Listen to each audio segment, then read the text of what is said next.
Okay. Hopefully कि आप लोगों को स्क्रीन दिखाई दे रहा होगा प्रॉपर तरीके से। एक बार आपको कंफर्म कर दीजिए कि स्क्रीन दिखाई दे रही है, फिर इसके बाद हम लोग स्टार्ट करेंगे। विजुअल है स्क्रीन। ओके, तो कल की क्लास से मेरा क्वेश्चन आप सभी लोगों से यही था कि पीएच की जो वैल्यू होती है वो हमेशा जीरो से लेकर के ये जो स्केल बनाई जाती है वो 14 तक ही क्यों रहता है। इस क्वेश्चंस का आंसर आप लोगों को देना था। आप लोगों ने बोला था कि सर इसका हम आंसर देंगे। तो आज की क्लास में हम लोग इसको डिस्कस भी कर लेंगे, बाकी आज जो चीज़ें हमको पढ़नी है वो भी हम लोग यहाँ पे डिस्कस करेंगे। तो पहले इसको इस क्वेश्चंस को ही देख लेते हैं। आपको अच्छे तरीके से मालूम होगा कि जो पीएच का जो कॉन्सेप्ट आया वो वाटर मॉलिक्यूल के डिसोसिएशन से आया, और वाटर मॉलिक्यूल जब आपका डिसोसिएट होता है तो ये इस तरीके से लगभग दैट इज ओ एच पे नेगेटिव और प्लस एच पे पॉजिटिव आता है, राइट। वाटर के डिसोसिएशंस के लिए एक कांस्टेंट की वैल्यू दी गई जिसको बोलते हैं वाटर आयनाइजेशन कांस्टेंट, है ना। और ये वाटर आयनाइजेशन की जो कांस्टेंट की वैल्यू होती है इसको मैथमेटिकली निकाला गया। तो प्योर वाटर में बताया जाता है कि जो एच प्लस का कंसनट्रेशन होता है वो ओ एच की कंसनट्रेशन के बराबर होता है। और इनकी वैल्यू रिप्रेजेंट की गई है दैट इज़ 1 × 10⁻⁷ और इनका भी रिप्रेजेंट किया गया 1 × 10⁻⁷। तो जब आप H2O के बराबर में यहाँ पे लिखते हैं तो H2O की वैल्यू होती है इन दोनों का plus, means H plus plus इसके साथ साथ में ओ एच पे नेगेटिव, राइट। तो इसकी वैल्यू भी आप लिखते हैं दैट इज़ द 1 × 10⁻⁷। इसकी भी वैल्यू आप लिखते हैं 1 × 10⁻⁷। तो ये पावर का पावर दोनों जो वैल्यू आती है ये 1 × 10⁻14 आता है। इसको आप बोलते हैं वाटर का आयनाइजेशन कांस्टेंट। यही वाली जो वैल्यू है इसको बेस में रख कर के लिया जाता है ये 14 की वैल्यू, और पीएच जैसा कि आप जानते हैं लॉगरिथम में होता है। तो ये वाली वैल्यू आपकी जो ये -14 में दिखाई दे रहा है, यहाँ से लिया गया है पीएच की स्केल की वैल्यू का जो कि 14 आता है, और ये 7 की वैल्यू से ही निकल कर के आया है। जो आप देखते हैं कि अगर पीएच वैल्यू अगर 7 होता है तो वो आपका क्या होगा, दैट इज न्यूट्रल होगा। 7 होने का मतलब यही होता है कि दोनों का कंडीशन, दोनों की वैल्यू क्या है, बराबर बराबर है। मतलब अगर एच का कंसंट्रेशन 7 है तो यहाँ भी 7 कंसंट्रेशन होगा, दोनों बराबर बराबर होंगे। जैसे ही मूव करता है इधर की तरफ तो आप बताते हैं एसिडिक है और ये बेसिक है। तो पीएच स्केल पे ली गई जो रीडिंग होती है आपकी 14 वाली, ये आता है वाटर के आयनाइजेशन कांस्टेंट से, जिसकी वैल्यू होती है दैट इज 1 × 10⁻14, और ये लॉगरिथम में वैल्यू होती है, दैट इज वाई इसको बेस मान करके यहाँ पे ये लिया जाता है। तो ये पीएच के स्केल का जो वैल्यू है उसका कॉन्सेप्ट यहाँ से आया, वाटर के आयनाइजेशन कांस्टेंट से। ठीक है, अब हम लोग आज की क्लास में मूव करेंगे, और आज की क्लास बड़ी ही इंटरेस्टिंग है। बहुत सारी चीज़ें आपको आज कॉन्सेप्ट के बेसिस पे जानने को मिलेगा, एज वेल एज क्वेश्चंस भी आपको इससे एग्जाम में काफ़ी सारे मिलते हैं। तो थोड़ा सा आज के स्लाइड में आपको चीज़ें समझने वाली ज़्यादा होंगी बजाय कि आपको स्लाइड में पढ़ने के लिए और उसमें कुछ नोट किया हुआ। तो बहुत ध्यान से आप लोग क्लास को अटेंड कीजिएगा, और जहाँ कहीं पे भी आपको लगे कि कुछ डाउट है क्वेश्चंस को समझने में या कॉन्सेप्ट को, आप आसानी से फ्रिक्वेंटली उसको पूछ लीजिएगा। ओके, सो आज की क्लास में हम लोग बात करेंगे पीरियोडिक टेबल को लेकर के और पीरियोडिक जो प्रॉपर्टीज़ हैं उनको लेकर के। सो पीरियोडिक टेबल का सबसे फर्स्ट ऑफ ऑल यहाँ पे नॉर्मली सवाल बनता है कि किसी भी टेबल को हम लोग टेबल ही बोलते हैं, इसके लिए पीरियोडिक टेबल का नाम देने की क्या ज़रूरत है। नॉर्मल ऐसे हम एलिमेंट का टेबल या एटॉमिक टेबल के नाम से क्यों नहीं जानते, इसको पीरियोडिक टेबल क्यों बोलते हैं, राइट। कुछ क्वेश्चंस तो कभी कभी आपको यहीं से मिल जाते हैं। तो पीरियोडिक टेबल का मतलब यहाँ पे हो जाता है, पीरियोडिक का मतलब होता है कि कोई एक फिक्स इंटरवल के टाइम इंटरवल के बाद वो चीज़ रिपीट हो रही हो। जैसे कि सपोज आपके क्लासेस में जब आपकी बेल बजती है तो हर 40 मिनट के बाद या हर 35 मिनट के बाद आपको एक टोन सुनाई देता है कि अब आपका पीरियड क्या है, ओवर हो चुका है। तो कोई भी एक ऐसी प्रोसेस जो कि एक फिक्स इंटरवल ऑफ टाइम के बाद अगर वो फिर वही प्रोसेस क्या हो रही है, रिपीट हो रही हो, ऐसे प्रोसेसेस को आप पीरियोडिक प्रोसेस के नाम से जानते हैं। पीरियोडिक टेबल इसलिए इसका नाम दिया गया क्योंकि जो एलिमेंट्स रखे गए हैं उस टेबल में, उन एलिमेंट्स की प्रॉपर्टी एक सर्टेन इंटरवल ऑफ एलिमेंट के बाद फिर से क्या होती है, रिपीट होती है। अब अभी आप आगे जब देखेंगे तो आपको पता चलेगा कि पीरियोडिक टेबल में दो तरीके क्या होते हैं, कॉलम होते हैं। एक तो आपका होता है वर्टिकल और दूसरा आपका होता है हॉरिजॉन्टल। तो ये वर्टिकल कॉलम को बेसिकली आप क्या बोलते हैं, दैट इज द ग्रुप बोलते हैं, और इस ग्रुप में रखे गए जितने भी एलिमेंट्स होते हैं उन सब की प्रॉपर्टी क्या होती है, सेम होती है। तो पीरियोडिक टेबल का मतलब बेसिकली ये होता है कि एक ऐसा टेबल जिसमें एलिमेंट उनके सिंबॉलिक फॉर्म में क्या किए गए, रिप्रेजेंट किए गए हैं, और ये इनकी जो प्रॉपर्टी है, जो टेबल में जो प्रॉपर्टीज इनको देखने को मिलेगी, ये फिक्स इंटरवल ऑफ एलिमेंट के गैप के बाद ये प्रॉपर्टी क्या करती है, फिर से अपने आप को रिपीट करती है, दोहराती है। दैट इज़ वाई आप उसको पीरियोडिक टेबल के नाम से जानते हैं। एलिमेंट को क्लासिफाई करने के लिए स्टार्टिंग से कई सारे लोग आए और सब लोगों ने अपने अपने हिसाब से एलिमेंट को क्लासिफाई किया और क्लासिफाई करके उसको टेबल में अरेंज करने की कोशिश की।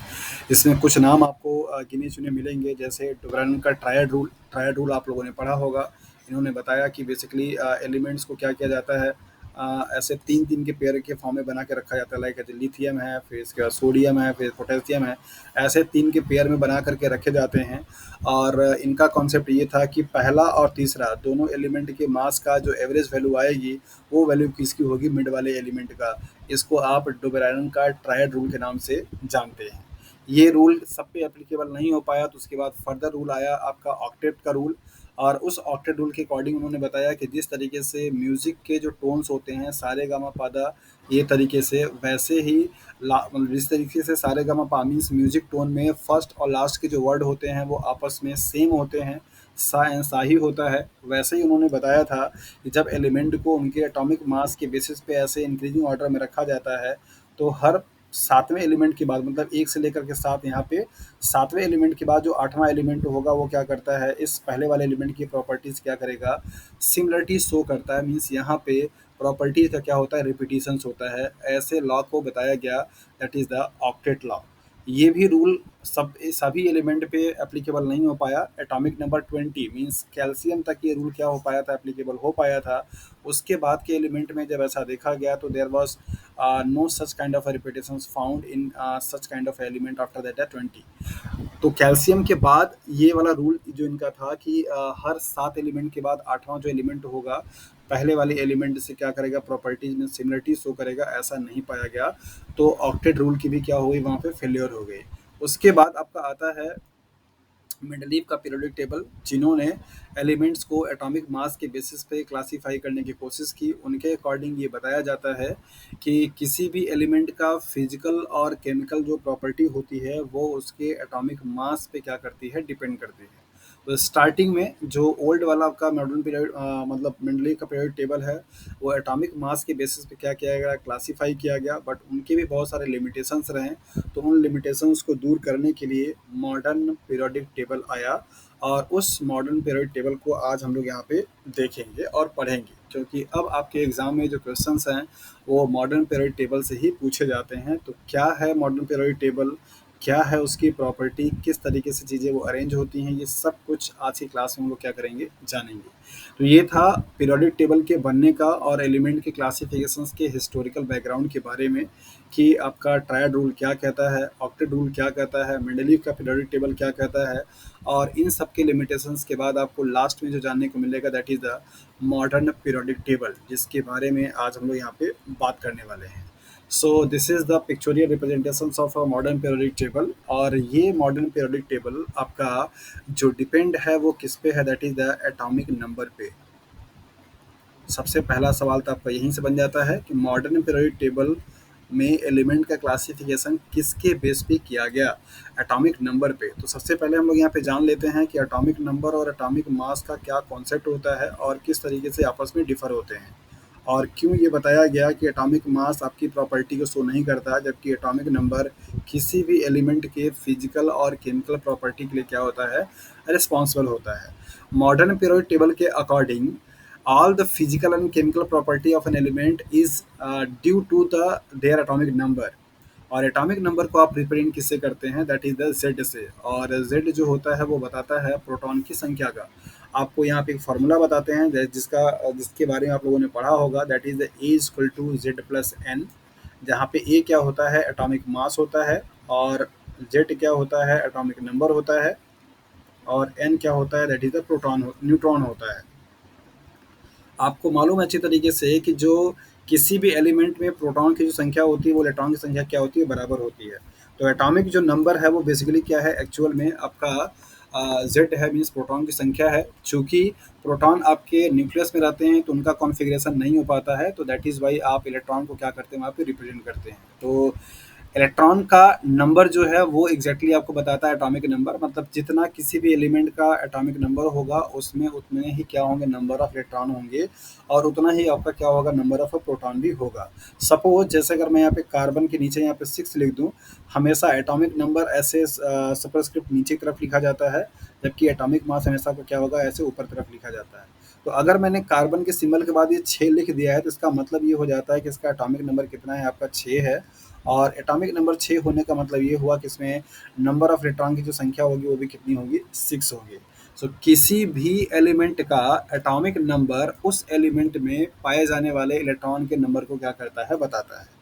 तो इस तरीके से मॉडर्न पीरियोडिक टेबल जो है वो एलिमेंट के एटॉमिक नंबर के इंक्रीजिंग ऑर्डर पे क्या किया गया, अरेंज किया गया या बेस्ड होता है। तो पहला सवाल आपको ये ध्यान में रखना होगा कि लेटेस्ट एंड मॉडर्न जो पीरियोडिक टेबल है वो उस टेबल में एलिमेंट की जो अरेंजमेंट की गई है वो उनके एटॉमिक नंबर के इंक्रीजिंग ऑर्डर में क्या किया गया है, राइट। इससे पहले जितने भी क्लासिफिकेशन किए गए थे वो एटॉमिक मास पे किए गए थे। तो एटॉमिक नंबर क्या है ये मैंने आपको बता दिया, कैसे आप उसको रिप्रेजेंट करते हैं ये भी मैंने यहाँ पे आपको बता दिया। टेबल के बारे में देख लेते हैं। पहले इस तो यहाँ पे देखते हैं कि इस टेबल में पूरा आपका 4 ब्लॉक होता है, जिसमें कि ये तो आपको यहाँ पे जो दिखाई दे रहे हैं इनको आप बोलते हैं एस ब्लॉक। यहाँ से लेकर के यहाँ तक के एलिमेंट को आप बोलते हैं that is the p block. यहाँ से लेकर के यहाँ तक के एलिमेंट को आप बोलते हैं डी ब्लॉक, और इन दोनों को बोलते हैं आप एफ ब्लॉक। ये जो एस पी डी आपको दिखाई दे रहा है ये सब सेल होते हैं, जैसा कि आप लोग एटॉमिक स्ट्रक्चर में पढ़ करके आए हैं। लाइक जो के है, एल है, एम है, एन है, ये आपके क्या होते हैं, सेल होते हैं। मतलब आउटर मोस्ट इलेक्ट्रॉन का जो एनर्जी लेवल होता है, जिसको कि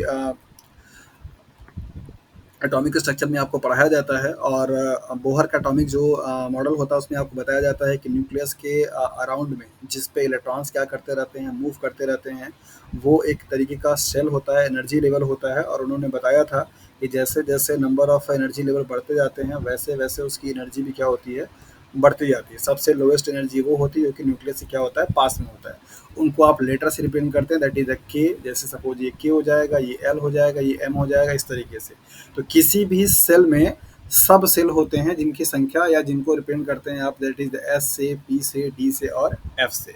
और ये उसी तरीके से लिए गए हैं जैसा कि आप इलेक्ट्रॉनिक कॉन्फ़िगरेशन के लिए पढ़ करके आए हैं। हाफ बाउ प्रिंसिपल को लेकर के हाफ बाउ प्रिंसिपल आपको बताया जाता है कि इलेक्ट्रॉन्स को हमेशा एनर्जी के ऑर्डर, इंक्रीजिंग ऑर्डर में भरे जाते हैं एस पी डी एफ वाले सेल्स में। तो आपने पढ़ा होगा जैसे एस के लिए क्या लिखते हैं, 2 लिखते हैं, पी के लिए क्या लिखते हैं, 6 लिखते हैं, डी के लिए क्या लिखते हैं, 10 लिखते हैं, और एफ के लिए क्या लिखते हैं, 14 लिखते हैं। तो इसमें नंबर ऑफ इलेक्ट्रॉन कितना हो सकता है ये आपको यहाँ पे बताया जाता है।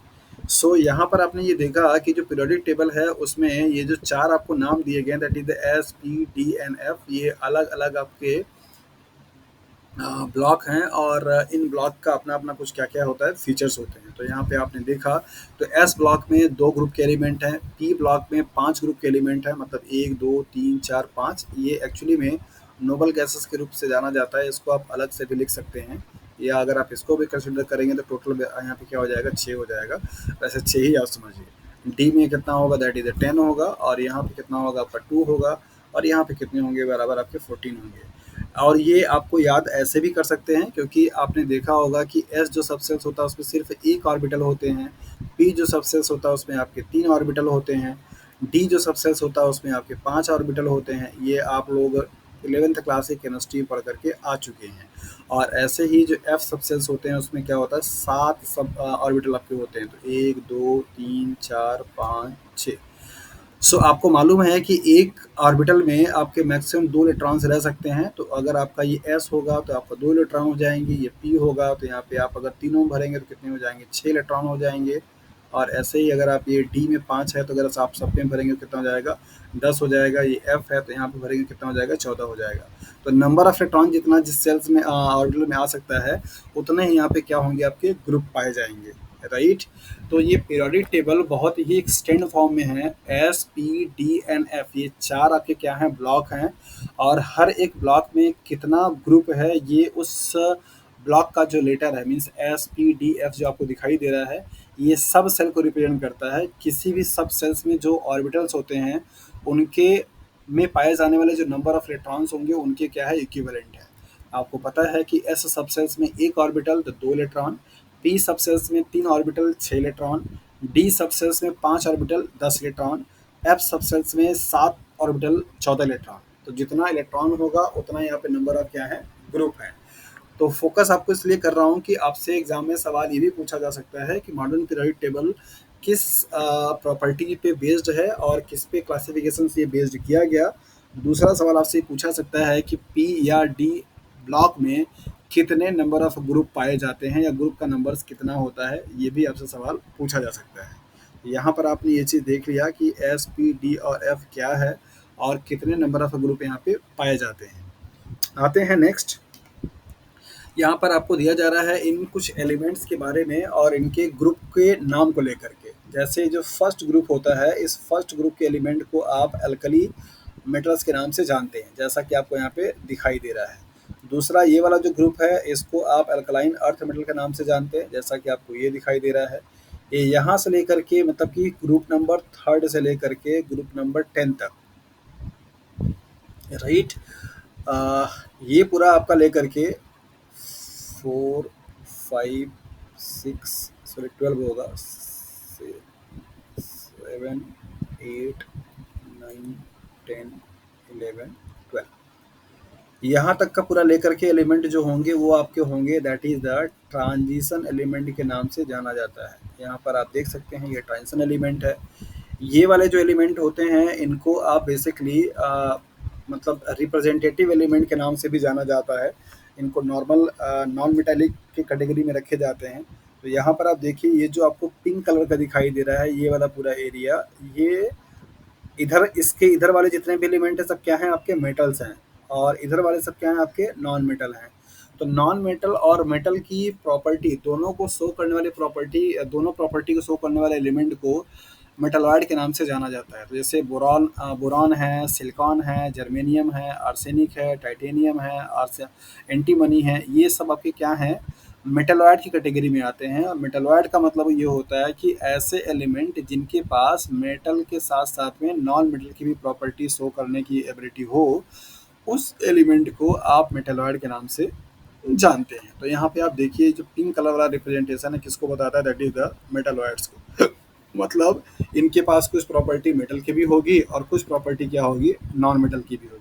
मेटल्स और नॉन मेटल की प्रॉपर्टी क्या होगी ये आपको थोड़ा आगे वाली क्लास में पता चल जाएगा। अभी फिलहाल आप ये जानते हैं जो बेसिक कॉन्सेप्ट वो आप उसकी बेसिस पे समझ सकते हैं। इसके बाद ये जो ये वाला कलर आपको पूरा दिखाई दे रहा है, ये पूरी तरीके से आपके क्या हैं, that is non metal element होते हैं। और यहाँ पर आप देख सकते हैं कि ये वाला आपको यहाँ पे दिखाया जा रहा है। और बाकी इस ग्रुप के एलिमेंट को आप नोबल गैसेस के नाम से जानते हैं या इसको जीरो ग्रुप के नाम से भी जाना जाता है, राइट। जीरोथ ग्रुप क्योंकि इसकी वैलेंसी जीरो होती है, या 18th ग्रुप के नाम से भी जाना जाता है। ये वाली जो आपको पूरी दिखाई दे रही है इसको आप हैलोजेंस बोलते हैं। सबसे रिएक्टिव स्पीसीज माने जाते हैं ये पूरे हैलोजेंस हैं। इनको ऑक्सीजन फैमिली बोलते हैं, इनको नाइट्रोजन फैमिली बोलते हैं, इनको कार्बन फैमिली बोलते हैं और इनको बोरॉन फैमिली के नाम से जाना जाता है। बाकी आपके ये वाले जो एलिमेंट हैं इनको आप बोलते हैं लेंथेनाइड सीरीज, इनको आप बोलते हैं एक्टिनाइड सीरीज। तो लेंथेनाइड और एक्टिनाइड जो सीरीज होती है उनके बारे में यहाँ पे आपको टिक यहाँ पे लगा हुआ है। लेंथेनाइड सीरीज ये होगा और एक्टिनाइड सीरीज आपके ये होंगे। तो ये ऊपर वाला जो आपको दिखाई दे रहा है ये पूरा लेंथेनाइड सीरीज है, यहाँ से निकला हुआ है 57 एटॉमिक नंबर से, और एक्टिनाइड जो सीरीज है वो आपको यहाँ से निकला हुआ है 89 एटॉमिक नंबर से। तो आपसे सवाल क्या पूछा जाता है, पूछा जाता है कि मॉडर्न पीरियोडिक टेबल में लेंथेनॉइड सीरीज की स्टार्टिंग कितने एटॉमिक नंबर से होती है। तो आप यहाँ पे याद रखिए कि लेंथेनॉइड सीरीज आपका लेंथेनियम से स्टार्ट होता है। लेंथेनियम चूंकि वहाँ पे प्रेजेंट है लेकिन उसको एक्सटेंड किया गया है आपका सेनियम से 58 से। तो 58 से लेकर के 78 तक एटॉमिक नंबर के जो एलिमेंट होंगे वो आपके कहाँ पर आएंगे, that is the lanthanoid series में।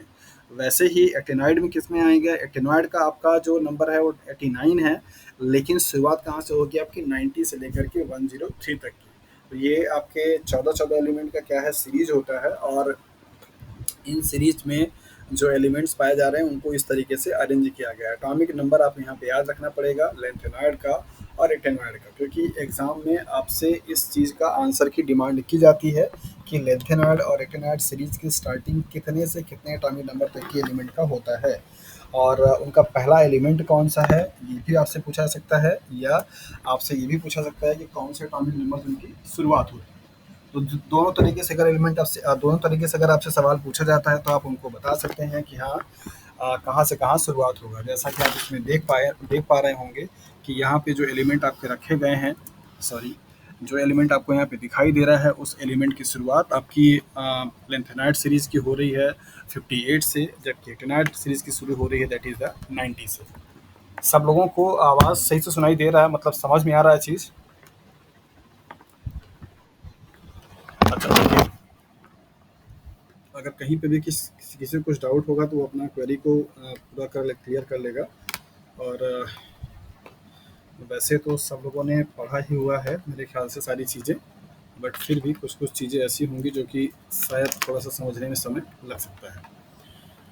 ओके, तो अब तक आपने इस पीरियड टेबल के बारे में ये इन्फॉर्मेशन ले लिया कि इनका जो डिवीज़न है 4 ब्लॉक में होता है और कौन-कौन से ब्लॉक को क्या-क्या नाम से जाना जाता है। एसपीडीएफ ही क्यों नाम दिया गया ये आपने जान लिया, क्योंकि आपके पास जो सबसेल होते हैं वो आपके एसपीडीएफ के फॉर्म में हैं, और इलेक्ट्रॉनिक कॉन्फ़िगरेशंस करने के बाद एक पहचान इसकी और भी बहुत अच्छी होती है। जितने भी एस ग्रुप के एलिमेंट होंगे, मतलब ये दोनों आपको एलिमेंट जो दिखाई दे रहा है एस का, इनका जब आप कॉन्फ़िगरेशन करेंगे ना, तो इनका आउटर मोस्ट इलेक्ट्रॉन हमेशा एस ऑर्बिटल में ही जाएगा, मतलब एस सबसेल्स में ही जाएगा। ऐसे ही अगर आप पी वाले का करेंगे तो आपका पी वाले में ही जाएगा। एक एग्जांपल करके आपको दिखाते हैं, लाइक सपोज जैसे ये बोरान है, तो बोरान का एटॉमिक नंबर कितना होता है, 5 होता है। अगर 5 का कॉन्फ़िगरेशन आप करेंगे तो क्या आएगा, that is 1s2, 2s2 and 2p1। तो लास्ट का इलेक्ट्रॉन किस में गया, आपका पी में गया। अगर आप इसका देखना चाहेंगे तो आपको देख लीजिए, जैसे बेरिलियम है, बेरिलियम एटॉमिक नंबर कितना होता है, 4 होता है। कॉन्फ़िगरेशन करेंगे तो क्या आएगा, that is 1s2, 2s2, right. तो ये एस में गया।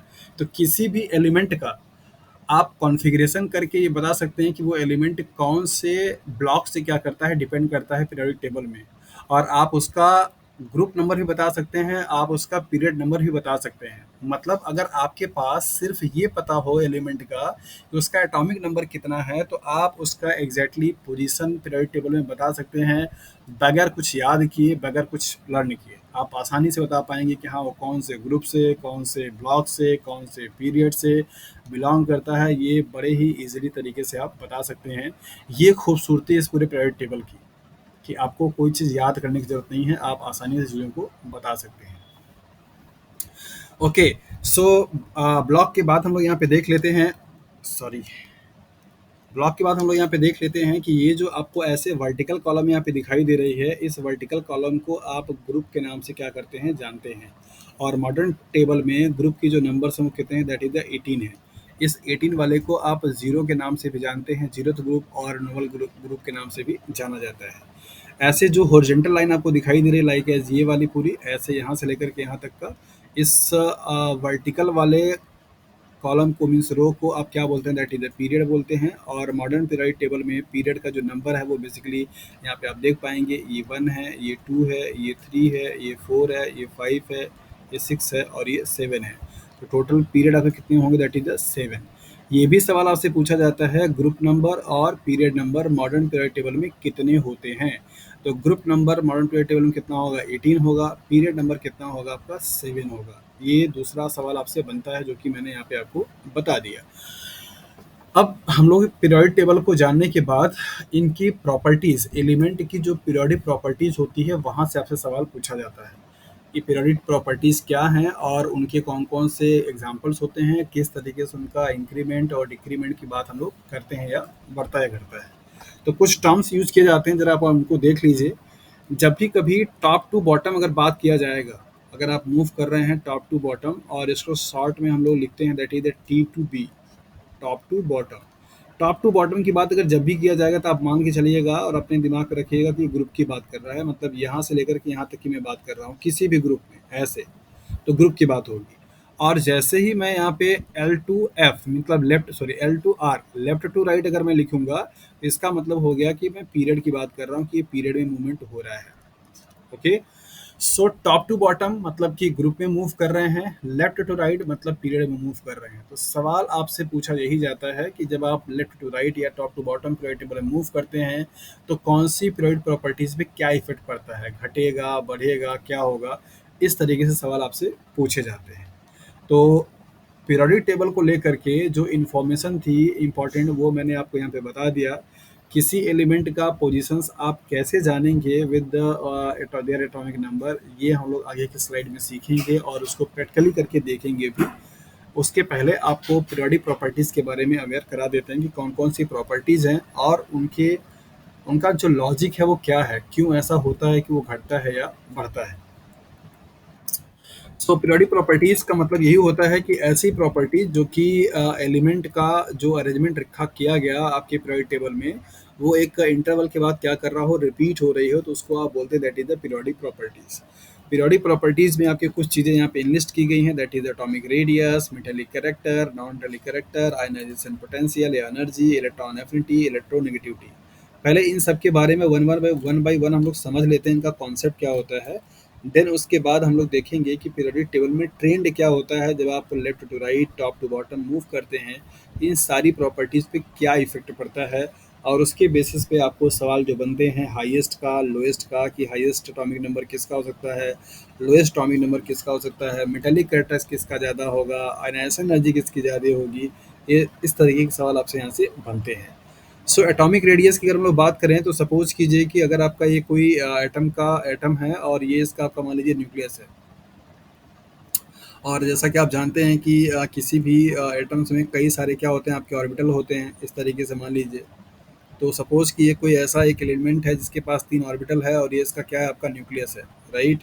तो एटॉमिक रेडियस को आप डिफाइन करते हैं कैसे, कि जो इसका एटॉमिक रेडी मतलब एटॉमिक का ये जो न्यूक्लियस होगा, इस न्यूक्लियस से जो आउटर मोस्ट सेल्स का, ये वाले का जो डिस्टेंस होगा उसको बेसिकली आप बोलते हैं that is the atomic radius.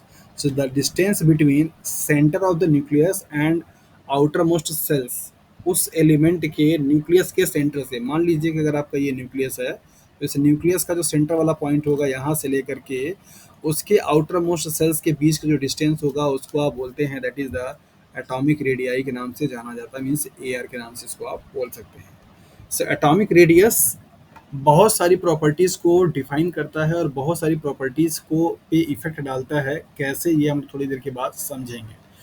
आपको अच्छी तरीके से पता है कि एटॉमिक जो रेडियस है वो डिफाइन किया गया कि न्यूक्लियस के सेंटर पॉइंट से उस एटम्स के आउटर मोस्ट सेल के बीच के जो डिस्टेंस होते हैं उनको आप बोलते हैं that is the atomic radius. तो अगर हम लोग यहाँ पे बात करें कि अगर आप एटॉमिक रेडियस को लेकर के कंसीडर करते हैं, कि जब आप अगर एटॉमिक रेडियस को कंसीडर करें और आप लेफ्ट टू राइट मूव कर रहे हो, मतलब पीरियड में मूव कर रहे हो, लाइक जैसे अगर मैं हम लोग यहाँ पे बात करें कि लिथियम है, बेरिलियम है, बोरॉन है, कार्बन है, नाइट्रोजन है, ऑक्सीजन है, फ्लोरीन है, एटॉमिक नंबर 3, 4, 5, 6, 7, 8 एंड 9।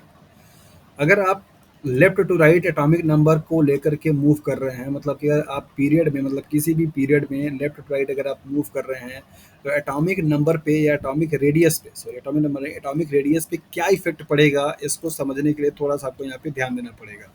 कॉन्फ़िगरेशन अगर आप करेंगे तो इनके आउटर मोस्ट इलेक्ट्रॉन कितना आएगा, 1 आएगा, इनमें कितना आएगा, 2 आएगा, इनमें कितना आएगा, 3 आएगा, इनमें कितना आएगा, 4 आएगा, इनमें 5 आएगा, इनमें 6 आएगा, इनमें क्या आएगा, 7 आएगा। ये है आपका वैलेंस इलेक्ट्रॉन का संख्या, राइट। और ये है इनका एटॉमिक नंबर। कैसे आए, समझ में आया? हाँ, कॉन्फ़िगरेशन अगर आप करेंगे, जैसे सपोज़ नॉर्मल वाला तो आप क्या लिखेंगे, इसको 2n1 लिखेंगे, इसको क्या लिखेंगे, 2n2 लिखेंगे, इसको क्या लिखेंगे, 2n3 लिखेंगे। तो यही आपके क्या होंगे, आउटर मोस्ट इलेक्ट्रॉन होंगे। तो आउटर मोस्ट इलेक्ट्रॉन आप यहाँ पे देखिए, ये आपका हो रहा है। तो सपोज़ कीजिए कि मान लीजिए आपका ये न्यूक्लियस हो गया और ये इसका क्या हो गया, सेल हो गया, ओके। तो जैसा कि आपको पता है कि पहले वाले सेल्स में सिर्फ आप 2 इलेक्ट्रॉन भर सकते हैं, 2 इलेक्ट्रॉन आपने क्या किया, भर दिया, राइट। 2 इलेक्ट्रॉन आपने यहाँ पे क्या किया, फिल कर दिया।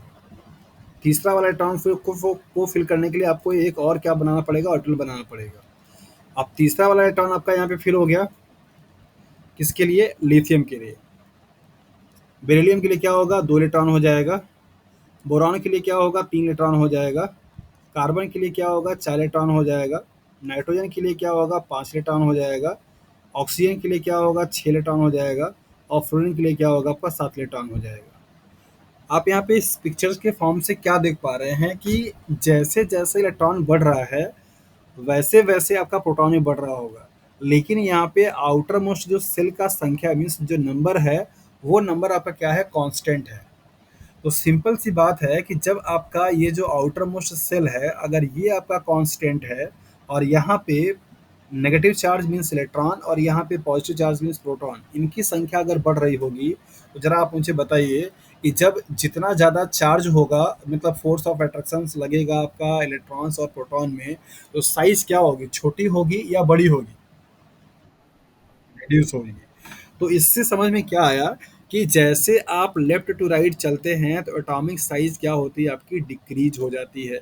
क्यों डिक्रीज हो जाती है, रीजन उसके पीछे ये है कि किसी भी पीरियड में आपका जो नंबर ऑफ इलेक्ट्रॉन होते हैं वो तो कॉन्स्टेंटली बढ़ रहे होते हैं, लेकिन जो आउटर मोस्ट सेल होती है वो क्या होती है, कांस्टेंट होती है। So constant outermost shell में इलेक्ट्रॉन की संख्या बढ़ने से प्रोटॉन भी बढ़ते हैं, और ज़्यादा नंबर ऑफ प्रोटॉन और न्यूट्रॉन अगर होंगे तो उन पे फोर्स ऑफ अट्रैक्शन की वैल्यू क्या होगी, ज़्यादा होगी, जिसकी वजह से एटॉमिक जो साइज होती है वो क्या होती है, कॉन्स्ट्रिक्ट हो जाती है, मीन्स सिकुड़ जाती है, साइज छोटी हो जाती है। तो यहाँ वाले पे फोर्स ऑफ अट्रैक्शन क्या होगा, कम होगा, यहाँ वाले पे ज़्यादा होगा, इससे ज़्यादा ये होगा, इससे ज़्यादा ये होगा, इससे ज़्यादा ये होगा, इससे ज़्यादा ये होगा और इससे ज़्यादा ये होगा।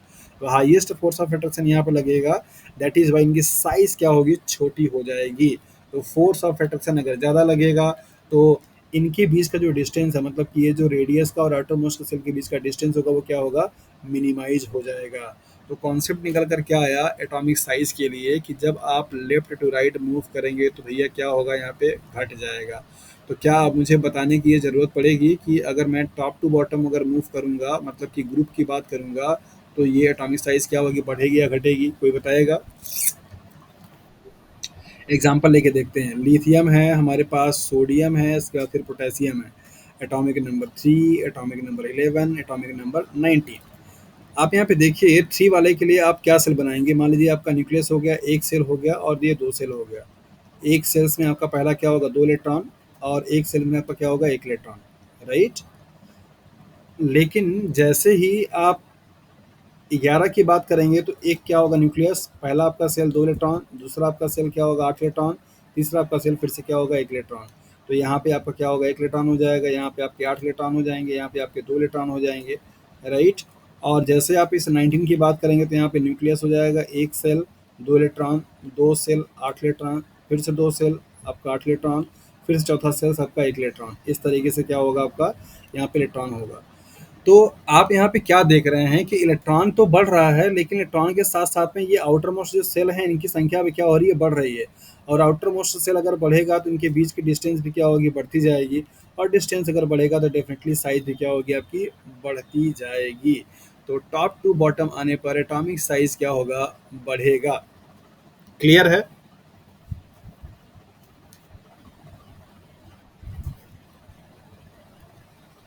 हाँ जी। कोई प्रॉब्लम किसी को नहीं है। चलिए आगे की तरफ मूव करते हैं।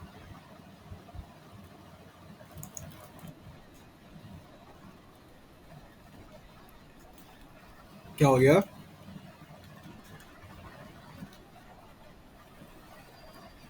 अरे पढ़ लो, नहीं आएगा तो क्या ही हो जाएगा, जानकारी रहेगा कॉन्सेप्ट तो कुछ भी लगा दोगे। अभी जब क्वेश्चंस आएगा ना तो फिर इनकी ज़रूरत पड़ेगी थोड़ा करने के लिए रीजनिंग। मानता हूँ कि आपके जीएस वाले में हो सकता है कि इतना डिटेल में ना आए। कुछ कुछ आपको एग्जांपल दे दिए जाएंगे, लाइक एज कि सबसे हाईएस्ट इलेक्ट्रोनेगेटिव कौन होता है, हाईएस्ट रिएक्टिव कौन होता है, वैसे आपको दे दिया जाएगा। बट अगर लग रहा है कि बहुत ज़्यादा डेप्थ हो रहा है तो मैं जल्दी जल्दी ख़त्म कर सकता हूँ, ऐसा कोई दिक्कत नहीं है।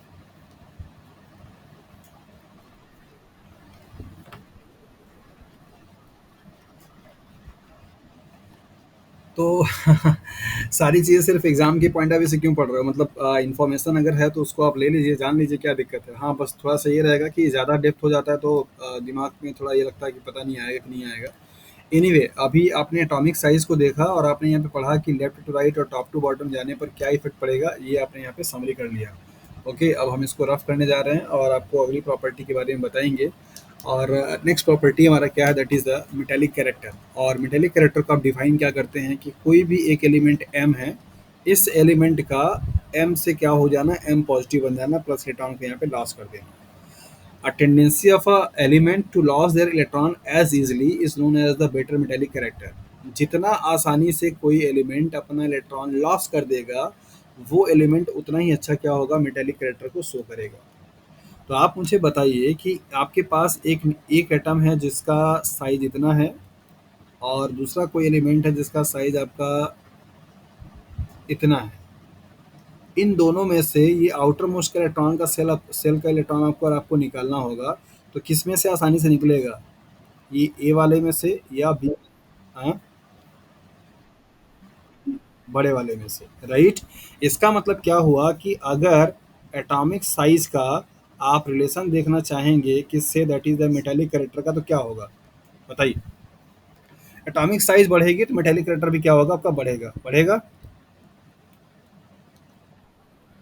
क्योंकि जितना जितना आपका एटॉमिक साइज बड़ा होगा, उतना ईजी होगा एलिमेंट्स के लिए इलेक्ट्रॉन को लॉस करना, और जितना ईजी इलेक्ट्रॉन लॉस कर देगा उतना अच्छा क्या होगा, वो मेटेलिक कैरेक्टर होगा।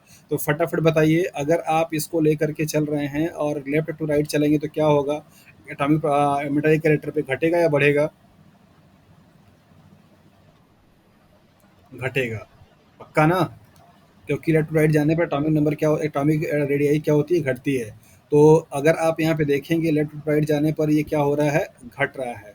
और वैसे ही अगर मैं आपसे टॉप टू बॉटम पूछूंगा तो क्या बताएंगे आप, बढ़ रहा होगा। ओके, मतलब अगर मैं यहाँ पीछे वाली स्लाइड पर आ जाऊँ, तो यहाँ पे अगर मैं बात करूँ, तो आप इसको ध्यान से देखिए कि जब आप यहाँ से यहाँ चल रहे होंगे, तो मेटेलिक कैरेक्टर क्या हो रहा है, घट रहा है। घटने का मतलब ये हुआ कि यहाँ वाले एलिमेंट क्या होंगे, अच्छे मेटल होंगे, जबकि यहाँ वाले एलिमेंट क्या होंगे, आपके बहुत बुरे वाले मेटल होंगे। इसका मतलब क्या होंगे, नॉन मेटल होंगे। तो आपको पता है कि अच्छी तरीके से पीरियोडिक टेबल में राइट हैंड साइड पे पाए जाने वाले सारे एलिमेंट बेसिकली क्या होते हैं, आपके नॉन मेटल होते हैं। लेफ्ट हैंड साइड पे पाए जाने वाले एलिमेंट क्या होते हैं, आपके मेटल होते हैं, राइट। अब यहाँ पे टॉप टू बॉटम की अगर मैं बात करूँ, मतलब ऊपर से नीचे आने के लिए, तो ये वाला जो एलिमेंट होगा वो लीस्ट मेटेलिक होगा। किसी भी ग्रुप का टॉप एलिमेंट जो होगा, उस ग्रुप का सबसे लीस्ट मेटेलिक कैरेक्टर शो करेगा, जबकि बॉटम वाला जो एलिमेंट होगा सबसे क्या करेगा, हाईएस्ट शो करेगा मेटेलिक कैरेक्टर। ऐसा इसलिए क्योंकि नीचे आने पर एटॉमिक साइज क्या हो रही है, बढ़ रही है, और इलेक्ट्रॉन्स को रिमूव करना आसान हो जाता है, और आसानी से वो इलेक्ट्रॉन क्या करेगा, अपना लॉस कर देगा। So for an any group, किसी भी ग्रुप में सबसे हाईएस्ट मेटेलिक कैरेक्टर कौन शो करेगा भैया, उस ग्रुप का सबसे लास्ट वाला एलिमेंट। सबसे लिस्ट कौन शो करेगा, उस ग्रुप का सबसे फर्स्ट वाला एलिमेंट, राइट। जैसे अगर मैं अभी आपसे यहाँ पे पूछ दूं कि लिथियम और सोडियम और पोटेशियम, इन तीनों में सबसे अच्छा मेटेलिक कैरेक्टर किसके पास है, तो आप क्या बताएंगे?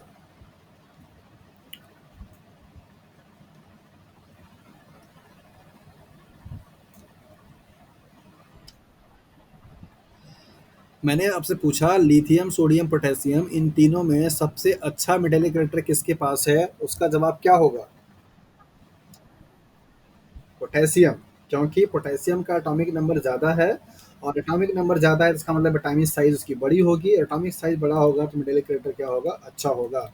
तो ऐसे ही आपको एलिमेंट दे करके इनका ऑर्डर आपसे पूछा जाता है कि ये कौन से ऑर्डर में सही है, क्या ये वाला ऑर्डर सही रहेगा या ये वाला ऑर्डर सही रहेगा, ये आपसे पूछा जाता है। आप अच्छे से ध्यान दीजिएगा। स्मॉलर साइज होगी तो मेटेलिक कैरेक्टर छोटा होगा, लार्जर साइज होगी मेटेलिक कैरेक्टर क्या होगा, बड़ा होगा। ओके, तो आपने यहाँ पे देखा। हाँ।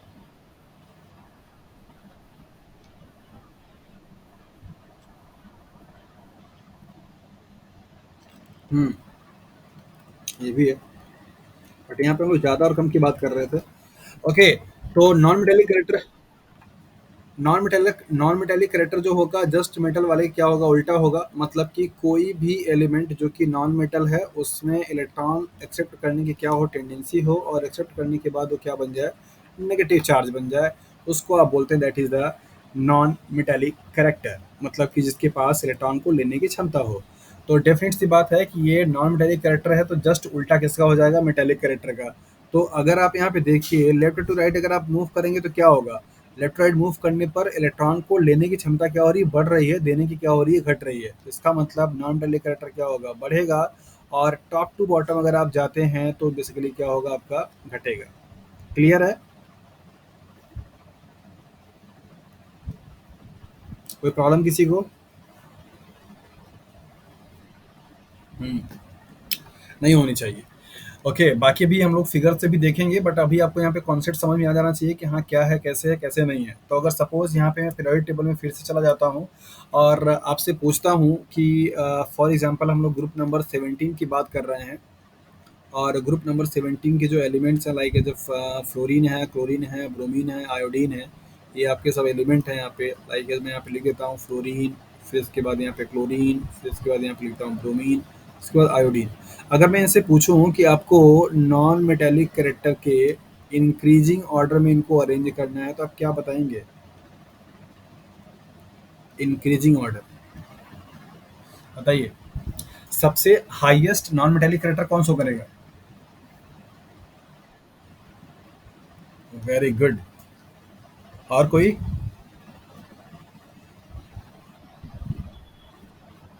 सही है। इसका मतलब हम लोग यहाँ पे एरो ऐसे लगा सकते हैं, fluorine, chlorine and bromine and iodine. Okay. Okay, और अगर मैं यहाँ पे लिख दूँ लिथियम है, देन इसके बाद बेरिलियम है, देन इसके बाद बोरॉन है, फिर कार्बन है, नाइट्रोजन है। अगर मैं इनमें पूछूं कि सबसे ज्यादा नॉन मेटेलिक कैरेक्टर कौन सा करेगा, तो क्या आंसर बताएंगे?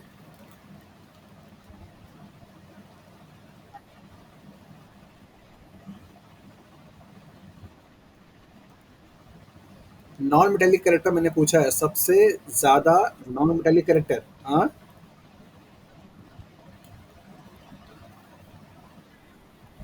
हाँ, सिंपल सी बात है। नॉन मेटेलिक कैरेक्टर आप लेफ्ट टू राइट की तरफ जा रहे हैं तो क्या हो रहा है, बढ़ रहा है। टॉप टू बॉटम की तरफ जा रहे हैं तो क्या हो रहा है, घट रहा है। राइट। तो किसी भी पीरियड में, मतलब कि जब आप ऐसे मूव कर रहे होंगे, तो जितना वो राइट हैंड साइड में पाया जाएगा, मतलब ज़्यादा एटॉमिक नंबर होगा, उसका नॉन मेटेलिक कैरेक्टर क्या होगा, ज़्यादा होगा। किसी भी ग्रुप में जब आप मूव कर रहे होंगे तो सबसे ऊपर वाला जो एलिमेंट होगा वो सबसे बेस्ट नॉन मेटल होगा, और जो सबसे लास्ट वाला एलिमेंट होगा वो सबसे बेकार वाला नॉन मेटल होगा। ठीक है। तो ऐसे एलिमेंट आपको दिया जाता है, और एलिमेंट दे करके आपको पूछे जाते हैं कि आप इसमें से बताइए कि कौन सा ज़्यादा मेटालिक होगा, कौन सा नॉन मेटालिक होगा। ओके, अभी आगे क्वेश्चन भी आपको देखने को मिलेगा। नेक्स्ट हम लोग आते हैं ionization energy. Okay, ionization energy को आपको बताया जाता है कि किसी भी एलिमेंट के आउटर मोस्ट सेल्स से इलेक्ट्रॉन को निकालने के लिए लगाने वाली जो एनर्जी होती है उसको आप बोलते हैं ionization energy. The energy required to remove an electron from outermost cells of an atom or element is known as the ionization energy. किसी भी एटम्स के आउटर मोस्ट सेल्स से इलेक्ट्रॉन को निकालने के लिए लगने वाली जो एनर्जी होगी, उस एनर्जी को आयनाइजेशन एनर्जी और आयनाइजेशन पोटेंशियल के नाम से जाना जाता है। एक सिंपल सा मैं सवाल आपसे पूछना चाह रहा हूँ कि मान लीजिए आपके पास यहाँ पे दो एटम हैं, दो एलिमेंट हैं ए और बी। एक एलिमेंट का स्ट्रक्चर कुछ इस तरीके से बना है, लाइक दैट, और एक एलिमेंट का स्ट्रक्चर कुछ आपका इस तरीके से बना है, लाइक दैट। तो सपोज ये एलिमेंट आपका बी है, ये एलिमेंट आपका ए है, यहाँ पे आउटर मोस्ट सेल है, यहाँ पे आउटर मोस्ट इलेक्ट्रॉन है। तो जरा मुझे बताइए, इन दोनों में से इलेक्ट्रॉन को निकालने में किसमें एनर्जी ज़्यादा और किसमें एनर्जी कम लगानी पड़ेगी?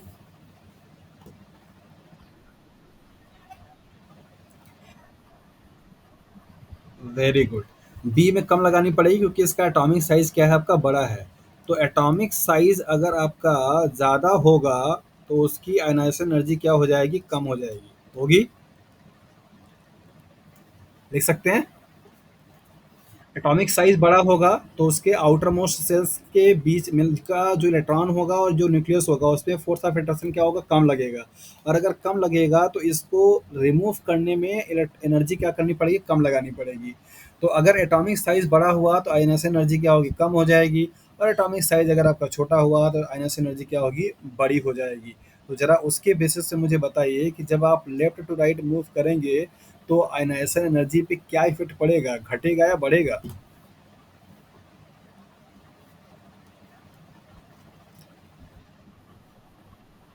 Very good.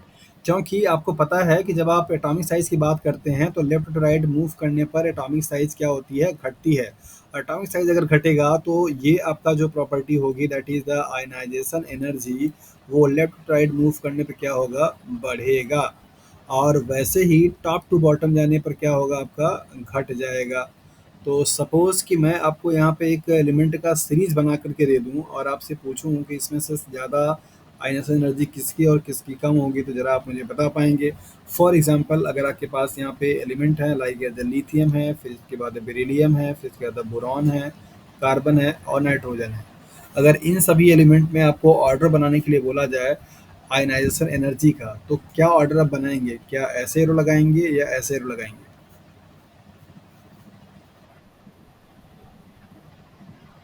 मतलब इस तरीके से, राइट? क्योंकि इधर तरफ जाने पर बेसिकली आपका क्या हो रहा है? एटॉमिक साइज़ घट रही है। ओके, अभी ये जनरल ट्रेंड चल रहा है, कुछ-कुछ केसेस में कुछ-कुछ एलिमेंट के एक्सेप्शंस भी होते हैं, हम लोग उनको भी डिस्कस करेंगे। लेकिन अभी आप नॉर्मली जो ट्रेंड है उसको आप समझ लीजिए। तो आपने यहाँ पे आयनाइजेशन एनर्जी को रिलेट किससे किया है? That is the metallic character से। जिस तरीके से मेटालिक कैरेक्टर का ट्रेंड था वैसे ही आपका आयनाइजेशन एनर्जी का भी क्या होगा? ट्रेंड होगा। तो जितना ज़्यादा आपका एटॉमिक साइज़ होगा उतना कम क्या होगा? उसका आयनाइजेशन एनर्जी होगी। जितना छोटा एटॉमिक साइज़ होगा उसका आयनाइजेशन एनर्जी उतना ही क्या होगा? ज़्यादा होगा, क्योंकि उससे इलेक्ट्रॉन निकालने में एनर्जी ज़्यादा लगानी पड़ेगी। तो अगर मैं यहाँ पे फिर से वही एग्जांपल लिखता हूँ, फ्लोरीन और क्लोरीन और ब्रोमीन और आयोडीन, और आपसे पूछूँ ये सबसे ज़्यादा आयनाइजेशन एनर्जी किसकी होगी, तो क्या बताएंगे?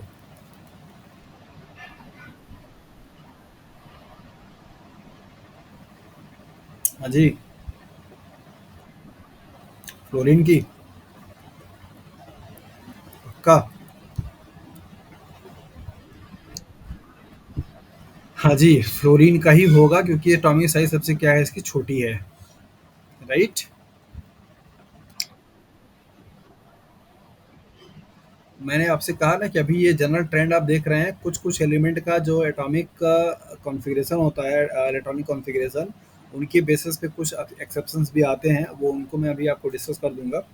बट जो जनरल ट्रेंड होता है कि आपके एग्ज़ाम में जो क्वेश्चन्स आएँगे जनरल ट्रेंड वाले से, उनको लिए आप उसको समझते रहिए कि क्या किस तरीके से हो रहा है।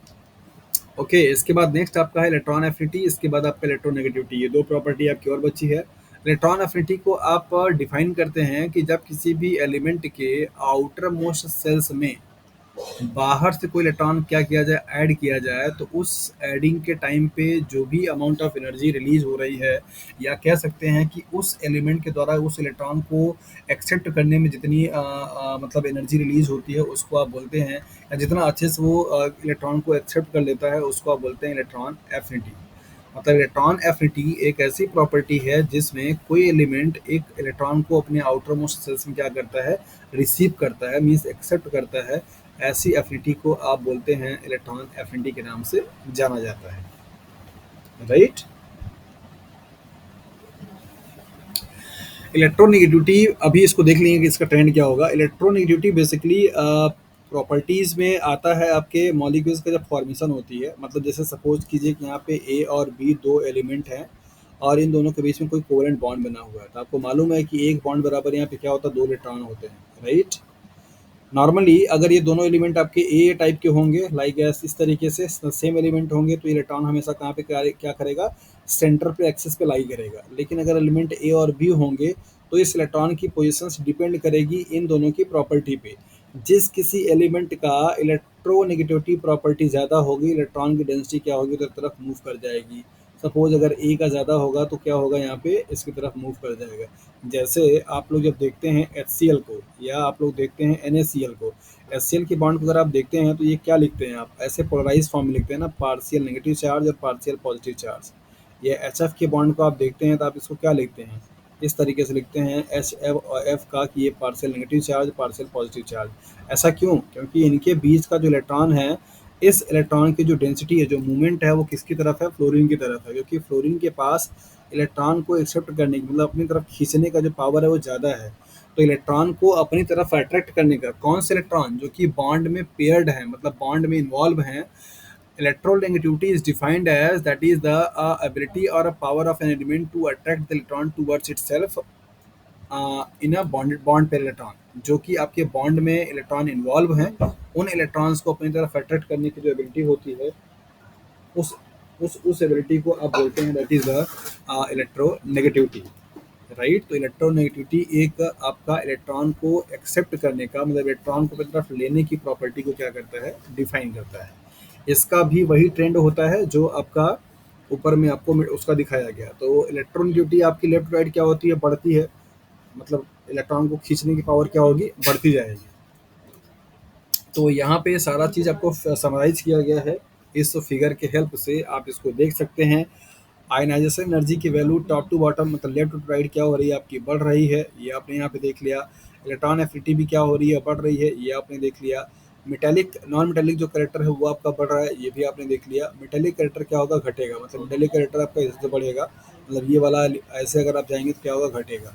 एटॉमिक रेडियस आपको यहाँ पे दिखाया जा रहा है टॉप टू बॉटम पे, ये क्या हो रहा है आपका, बढ़ रहा है।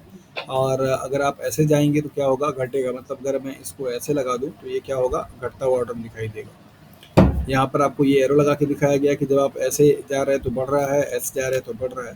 तो top to bottom, left to right, ये वाला कॉन्सेप्ट आपको अच्छे तरीके से समझ में आ जाना चाहिए कि किस तरीके से, कैसे आप अगर किसी भी ग्रुप में मूव करते हैं that is the top to bottom, तब क्या हो रहा है, किसी भी पीरियड मूव करते हैं लेफ्ट राइट तब क्या हो रहा है। तो होपफुली कि अभी आपको लॉजिकली ये चीज़ समझ में आ गई होगी कि पीरियोडिक प्रॉपर्टी का ट्रेंड क्या होता है जब आप पीरियड में या ग्रुप में मूव करते हैं तब। ओके, नेक्स्ट आपके पास यहाँ पे कॉन्सेप्ट है how to find the period of an element और ग्रुप ऑफ एन एलिमेंट। किस तरीके से आप जानेंगे कि वो एलिमेंट का पीरियड क्या है या ग्रुप क्या है, और उसका अगर आपको एटॉमिक नंबर पता है तो यहाँ पे कुछ रूल्स होते हैं पीरियड और ग्रुप को जानने के लिए, देख लेते हैं। यहाँ पे पीरियड आप कैसे जानेंगे, किसी भी एलिमेंट का जो एटॉमिक नंबर होता है, जब आप उसको इलेक्ट्रॉनिक कॉन्फ़िगरेशन करते हैं तो उसका जो प्रिंसिपल क्वांटम नंबर होता है, right, that is an, valence electron का, वो उसको बताता है पीरियड के बारे में। तो पहले तो ये जान लेते हैं कि प्रिंसिपल क्वांटम नंबर को आप कैसे डिफाइन करते हैं और वैलेंस इलेक्ट्रॉन आपका क्या होता है। फॉर एग्जांपल अगर मैं आपसे बात करूं कि हमारे पास कोई एक एलिमेंट सोडियम है, लाइक एज 11, कॉन्फ़िगरेशन अगर आप इसका करते हैं तो क्या करते हैं, that is the 1s2, 2s2, 2p6 and 3s1, 2 2 4 6 10 और 1 11। ये जो नंबर आपको यहाँ पे दिखाई देता है इसको आप बोलते हैं प्रिंसिपल क्वांटम नंबर, मतलब पी क्यू, जिसको कि आप एन से क्या करते हैं, रिप्रेजेंट करते हैं। और किसी भी एलिमेंट के लिए जो सबसे हाईएस्ट नंबर आपका प्रिंसिपल क्वांटम नंबर होता है उसी को आप बोलते हैं आउटर मोस्ट सेल। क्या बोलते हैं, आउटर मोस्ट सेल। और आउटर मोस्ट सेल्स को ही आप बोलते हैं वैलेंस सेल। और वैलेंस सेल में पाए जाने वाले इलेक्ट्रॉन को आप बोलते हैं that is the valence electron. तो आपको यहाँ पे बताया गया the period of an element is represented by the principal quantum number of the valence electron. Valence electron के प्रिंसिपल क्वांटम नंबर को रिप्रेजेंट करता है उस एलिमेंट का पीरियड।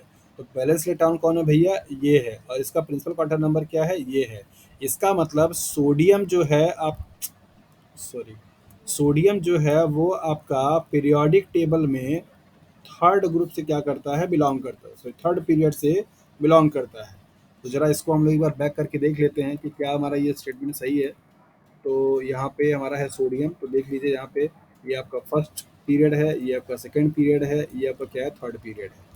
तो रूल आपको क्या बताया गया, यहाँ पे समझाया गया कि किसी भी एलिमेंट का जो पीरियड होगा वो उसका, अगर आप एटॉमिक नंबर आप जानते हैं तो उसका कॉन्फ़िगरेशन कीजिए। कॉन्फ़िगरेशन करने के बाद आउटर मोस्ट सेल्स का जो आपका प्रिंसिपल क्वांटम नंबर होगा, मतलब ये जो नंबर होगा ये बताता है उसके पीरियड के नंबर को।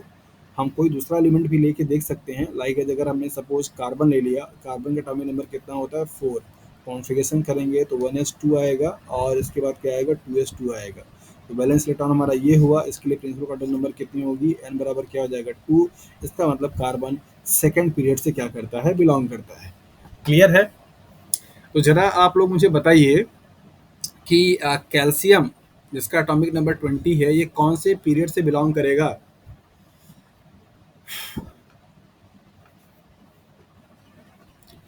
सुनाई दे रहा है?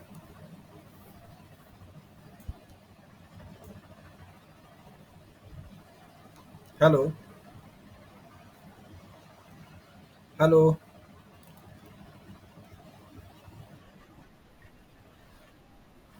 अच्छा, ओके।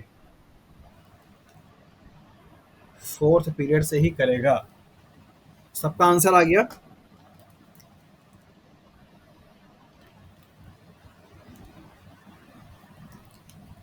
अगर सबका आ गया हो तो जरा इसको हम लोग चेक कर लेते हैं, वेरीफाई कर लेते हैं, फिर इसके बाद आगे बढ़ते हैं।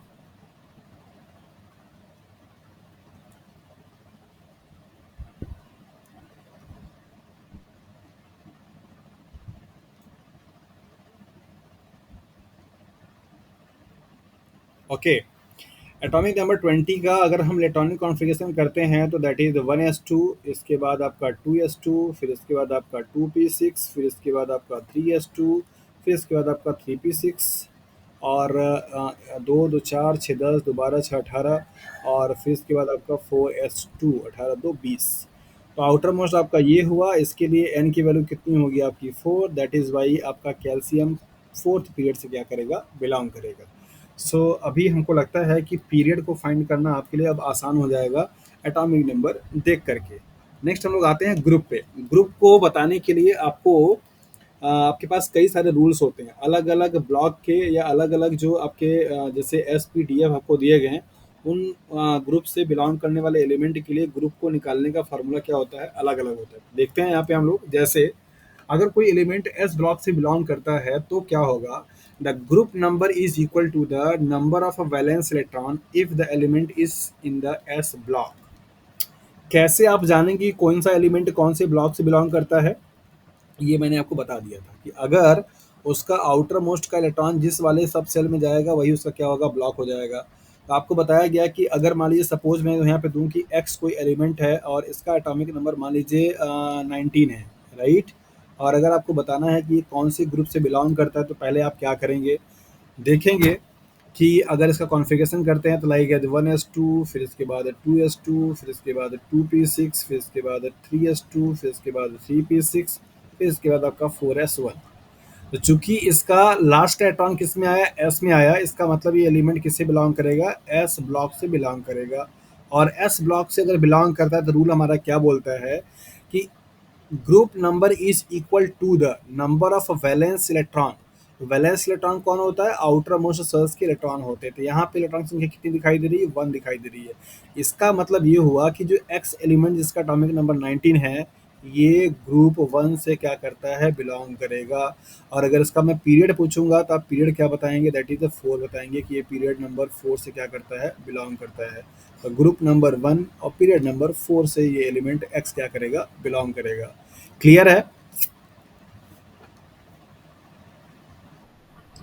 तो एस ग्रुप के लिए आपको कैसे आपको पता करना पड़ेगा, आप कॉन्फ़िगरेशन करेंगे। कॉन्फ़िगरेशन करने के बाद जैसे सपोज कीजिए मैंने आपको यहाँ पे दे दिया कि कोई एक एक्स एलिमेंट है, इसका एटॉमिक नंबर मान लीजिए 8 है।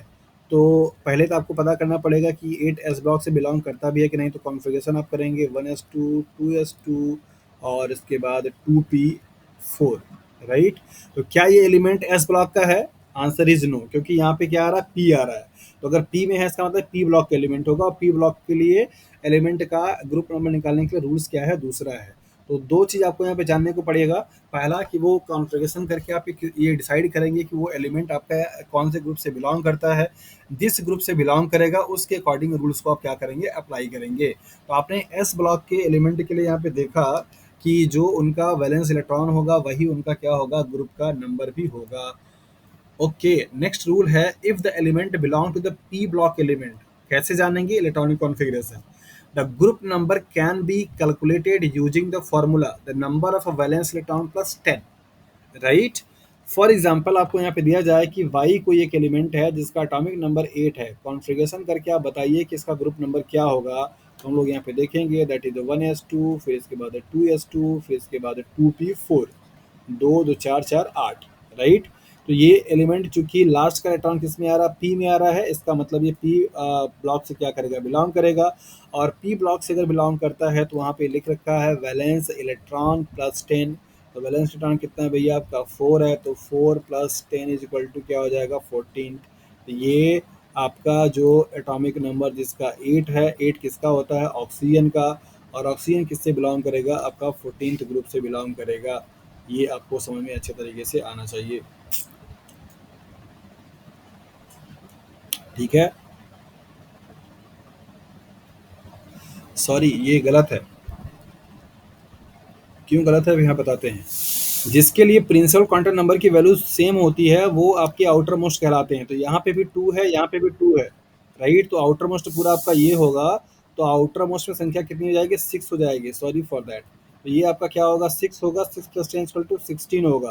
तो इसका मतलब ये हुआ कि ऑक्सीजन आपका 16th ग्रुप से क्या करता है? बिलोंग करता है। जिन दो सेल्स के लिए प्रिंसिपल क्वांटम नंबर की वैल्यू क्या हो? सेम हो। इसका मतलब वो दोनों ही क्या है? आपके आउटर मोस्ट हैं। तो चूंकि यहाँ पे n बराबर, यहाँ पे भी 2 है, यहाँ पे भी 2 है, तो दैट इज वाई ये s और p क्या होगा? आउटर मोस्ट होंगे। तो इनके टोटल इलेक्ट्रॉन को क्या बोलेंगे? वैलेंस इलेक्ट्रॉन के नाम से जाना जाएगा। क्लियर है?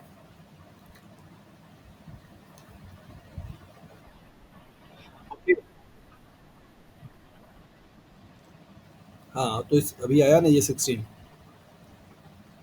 अच्छा, ओके। अगर मैं आपको फिर से कोई एक एग्जांपल देके यहाँ पे पूछूं कि मान लीजिए कोई एक्स एलिमेंट है और जिसका कि एटॉमिक नंबर मान लीजिए यहाँ पे आपका 6 है। तो ये कौन से ग्रुप से बिलोंग करेगा? आप आसानी से इसको बता पाएंगे, है ना? बता देंगे। कॉन्फ़िगरेशन कर लेंगे 1s2, 2s2 एंड इसके बाद 2p2, राइट। तो ये दोनों आपके चूंकि 2 वाले में है तो ये आउटर मोस्ट में कितना रिटर्न हो जाएगा? 4। और अगर आप 4 को 10 में ऐड कर देंगे क्या हो जाएगा? That is 14। मतलब कि ये आपका 14वें ग्रुप से क्या करेगा? बिलोंग करेगा। और ये कार्बन 6 एटॉमिक नंबर किसका होता है? कार्बन का। तो कार्बन किससे आता है? 14 नंबर ग्रुप से आता है।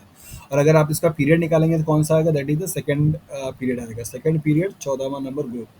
तो आपको ग्रुप और पीरियड निकालना आसानी से अच्छे समझ में आ जाएगा। अब आता है डी ब्लॉक के एलिमेंट का नाम। अगर कोई एलिमेंट आपका डी ब्लॉक से बिलोंग करता है तो उस केस में क्या होगा? The number of electron in n minus d. N minus d का मतलब ये हुआ सबसे आउटर मोस्ट वाले से पहले वाले का sub shell, plus number of electron in n s sub shells. मतलब आउटर मोस्ट से पहले वाला जो डी सेल्स होगा उसके इलेक्ट्रॉन का सेल, और आउटर मोस्ट वाला जो एस होगा उसके इलेक्ट्रॉन का सेल्स, दोनों को ऐड कर देने के बाद जो नंबर आएगा वही उस ग्रुप का क्या होगा? आपका उस एलिमेंट का ग्रुप नंबर होगा, राइट। जैसे कि फॉर एग्जांपल, अच्छा, मान लीजिए कि हमने यहाँ पे ले लिया स्कैंडियम, SC। स्कैंडियम का एटॉमिक नंबर कितना होता है? 21। तो कॉन्फ़िगरेशन अगर आप करेंगे तो क्या आ जाएगा? 1s2, 2s2, 2p6, 3s2, 3p6, 4s2 and 3d1। तो 2 2 4 6 10, 2 12 6 18, 2 20 और 21। ओके। तो यही ये बोल रहा है। ये वाली जो डी वाली सेल्स होगी, चूंकि इसका आउट क्वांटम नंबर एन क्या है? आपका 3 है। ये क्या आपका 4 है।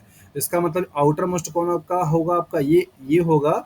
और आउटर मोस्ट की पीछे वाली सेल्स कौन होगी? ये होगी। तो n-1 डी का मतलब हुआ आउटर मोस्ट से पीछे वाली। तो आउटर मोस्ट से पीछे वाली कौन है? ये है। तो इसमें इलेक्ट्रॉन की संख्या प्लस आउटर मोस्ट इलेक्ट्रॉन की संख्या दोनों को मिला करके, तो इसमें कितना है भैया? 1 है, इसमें कितना है? 2 है। तो 2 प्लस 1 करेंगे तो कितना आ जाएगा? 3। इसका मतलब ये थर्ड ग्रुप से क्या करता है? बिलोंग करता है। आप यहाँ पीरियोडिक टेबल में देख लीजिए, स्कैंडियम जिसका सिंबल आपका SC होता है, ये रहा स्कैंडियम। तो ये पहला ग्रुप, ये रहा आपका दूसरा ग्रुप, ये रहा आपका तीसरा ग्रुप। तो इस तरीके से ये क्या करेगा? तीसरे ग्रुप से बिलोंग करता है।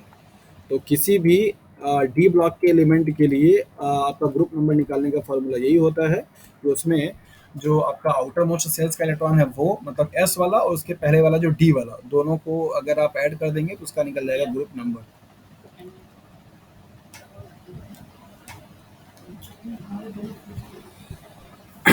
ठीक है। तो आपने ये देखा कि किसी भी एलिमेंट का कैसे आप पीरियड नंबर, कैसे आप ग्रुप नंबर निकाल पाएंगे अगर आपको एटॉमिक नंबर पता है तो। और एटॉमिक नंबर से बहुत सारी प्रॉपर्टी आप बता पाएंगे, लाइक एज मेटेलिक कैरेक्टर बता पाएंगे, like as non metallic character बता पाएंगे। ये बहुत सारी प्रॉपर्टीज आपके पास हैं जो कि जिसके के बारे में आप अच्छे से इंफॉर्मेशन दे सकते हैं।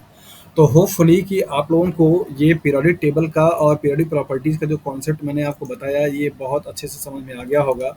और कुछ कुछ क्वेश्चंस मैंने यहाँ पे आपके लिए लगा रखे हैं, आप अगर उसको देख करके कर पाए तो फटाफट बताइए।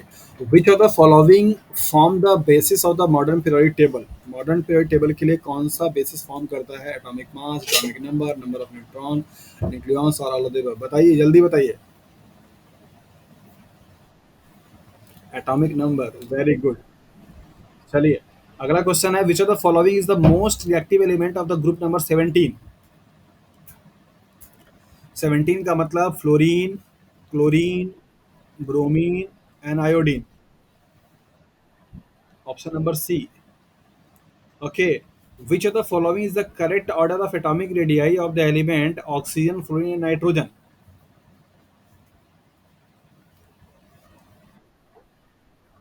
ये सिंबल लगा रखा है, ऑर्डर आपको बताना है।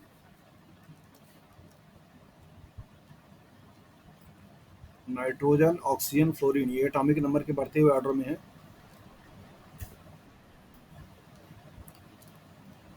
ओ, ये वाला।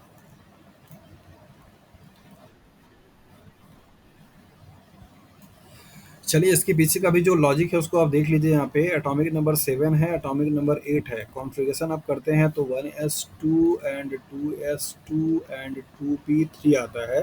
जबकि अगर आप यहाँ पे करते हैं तो 1s2, 2s2 एंड 2p4 आता है, राइट? नॉर्मली रूल हमारा ये कहता है कि जब हम ऐसे जाते हैं तो एटॉमिक साइज हमारी क्या होती है, घटती है। तो उस हिसाब से ऑक्सीजन की एटॉमिक साइज छोटी होनी चाहिए as compared to the nitrogen की।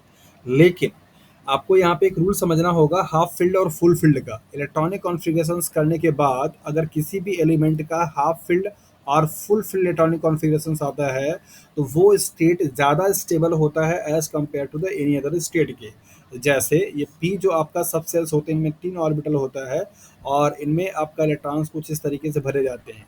ये जो स्टेट है वो आपका क्या है, हाफ फील्ड है।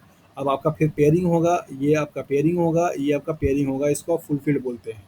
तो चूंकि यहाँ पे नाइट्रोजन के केस में 2p3 है, मतलब ये हाफ फील्ड में है। जबकि यहाँ पे क्या है, 2p4 है, मतलब ये वाला स्टेट है, राइट? तो ये हाफ फील्ड नहीं है। तो अगर ये हाफ फील्ड नहीं है या फुल फील्ड नहीं है तो बीच वाली कोई भी स्टेट होगी तो उसकी स्टेबिलिटी हाफ फील्ड से क्या होगी, कम होगी। तो चूंकि नाइट्रोजन का इलेक्ट्रॉनिक कॉन्फ़िगरेशन हाफ फील्ड है as compared to the oxygen के, दैट इज वाई वो ज़्यादा स्टेबल है। और उस स्टेबल वाले न्यूक्लियस से इलेक्ट्रॉन को निकालना ज़्यादा टफ हो जाता है और उसकी साइज़ क्या होती है, छोटी हो जाती है। तो इस वजह से जो करेक्ट ऑर्डर होगा वो ये हो जाता है, जो कि आपको ऐसे बताया जाता है। मतलब ऑक्सीजन क्या होगा, छोटा हो जाए, मतलब बड़ा होगा, फिर इसके बाद आपका नाइट्रोजन होगा, फिर इसके बाद आपका क्या होगा, फ्लोरीन होगा। ऑप्शन नंबर सी सही है। ओके, अगला ऑप्शन देखिए, अगला क्वेश्चन है आपके पास, which of the following is the correct order of valencies of the element N E S I N N magnesium? N, N E क्या है आपका, नियॉन है। एस आई क्या है आपका, सिलिकॉन है। एन क्या है आपका, नाइट्रोजन है। एम जी क्या है आपका, मैग्नीशियम है। नियॉन का एटॉमिक नंबर 10, इसका 14, इसका 7, इसका 12। ये क्वेश्चन नहीं दिख रहा है?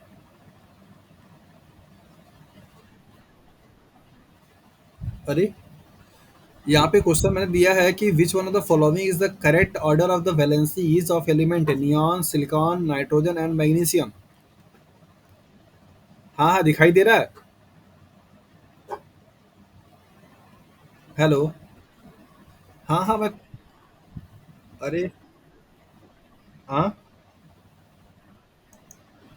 अच्छा, मतलब सिर्फ सोवी को नहीं दिखाई दे रहा है क्या?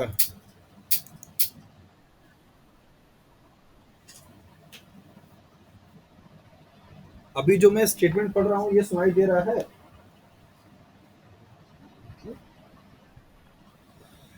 मैं पढ़ रहा हूँ, which one of the following is the correct order of valencies of the element neon, silicon, nitrogen and magnesium.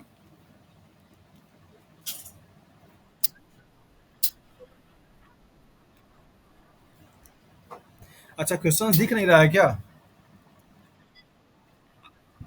अच्छा, ओ, अच्छा अच्छा, छोटा दिख रहा है। तो जूम में कर दे रहा हूँ, थोड़ा ये नहीं। एक सेकेंड।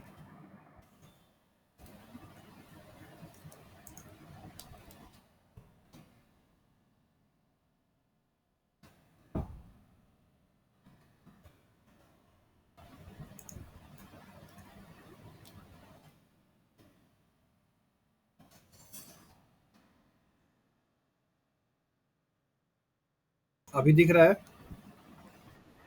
आप बताइए।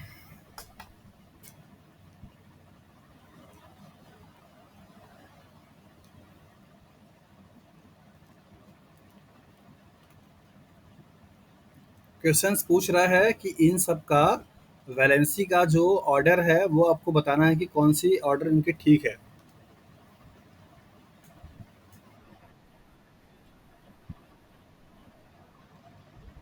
नियॉन की वैलेंसी और क्या मैग्नीशियम की वैलेंसी सेम होती है? अरे पागल, नियॉन नोबल गैस है। Atomic number 10, helium neon organ.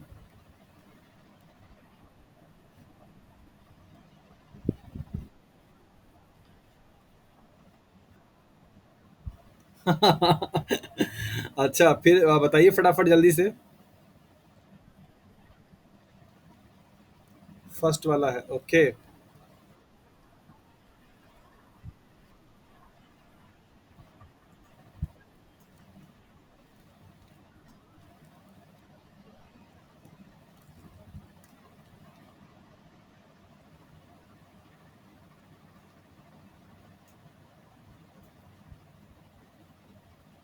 Valency के करेक्ट ऑर्डर के बारे में पूछ रहा है।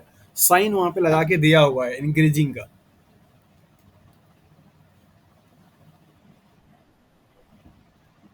सबको बताने दीजिए। अभी यहाँ पे पेन चलेगा नहीं क्योंकि जूम हो चुका है। जूम आउट करेंगे तो फिर पेन चल पाएगा, तो फिर आपको समझाते हैं।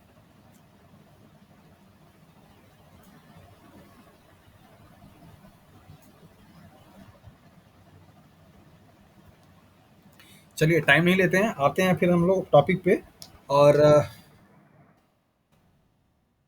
ओके, देखिए यहाँ पे दे रखा है ये आपका नियॉन है। नियॉन का आपका ये वैलेंसी क्या होती है? जीरो। मैग्नीशियम की वैलेंसी होती है टू।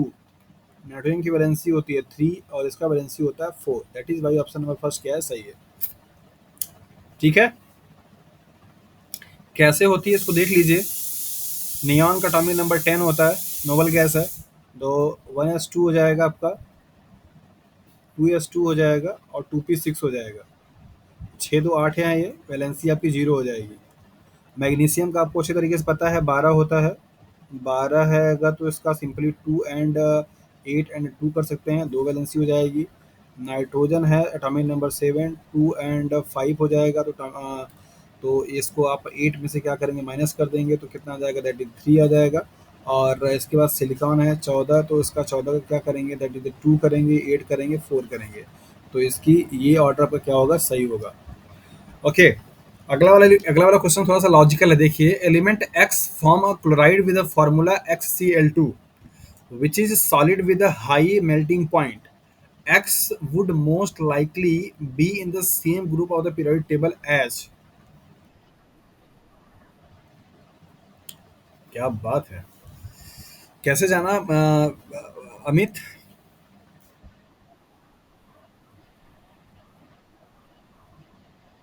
हम्म, कल लगता है क्लास में जो पढ़े थे समझ में आ गया अच्छे तरीके से, हाँ।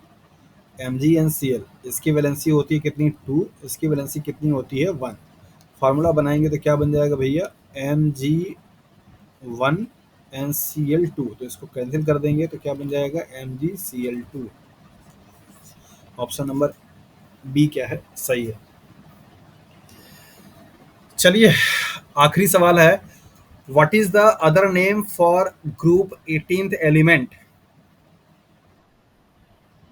अगर आपको यहाँ पे जीरो ग्रुप भी दिया होता तो भी आप इसको सही करके चले जाते, आपका सही हो जाता। ओके। आख, आख, आखिरी आखिरी क्वेश्चन है आपका। Which group elements are called transition element? हाँ जी। हाँ,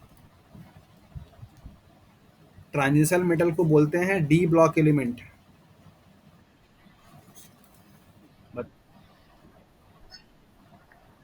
जी हाँ, वेरी गुड। 1 एंड 2 आपका हो जाएगा, सॉरी, 1 एंड 2 हो जाएगा एस ब्लॉक। 3 to 12 हो जाएगा डी ब्लॉक। 13 to 18 हो जाएगा पी ब्लॉक। चलिए, सो आज के लिए इतना ही। और आप लोगों ने देखा कि पीरियोडिक टेबल और पीरियोडिक प्रॉपर्टीज क्या होती है, किस तरीके के क्वेश्चन यहाँ से आ सकते हैं, और होपफुली कि आप लोगों की सारी चीज़ें समझ में आ गई होंगी। अगली क्लास में हम लोग अगले केमिस्ट्री के टॉपिक से को डिस्कस करेंगे अच्छे तरीके से। ओके। हाँ, पूछिए। अच्छा, केमिस्ट्री पढ़ने में मन नहीं लग रहा है क्या?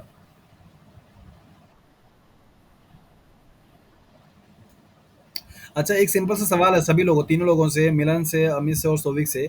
आज की क्लास में कुछ नया सीखने को मिला, या आप लोग यूजी और इंटर के टाइम पे पढ़कर आए हैं, सारा सब कुछ वही से रिपीट था?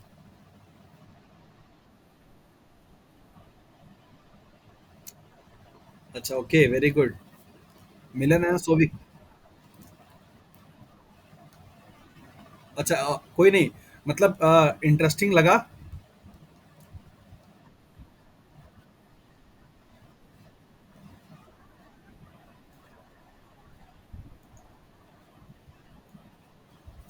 बिल्कुल।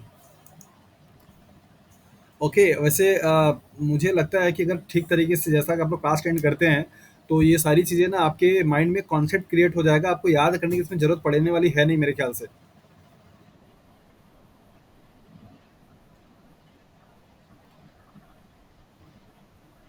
हाँ, वही चीज़ कह रहे हैं कि वो चीज़ें समझ में आ गई। मिलन ने मैसेज किया कि नया था। चलिए, ओके, मिलते हैं फिर कल की क्लास में।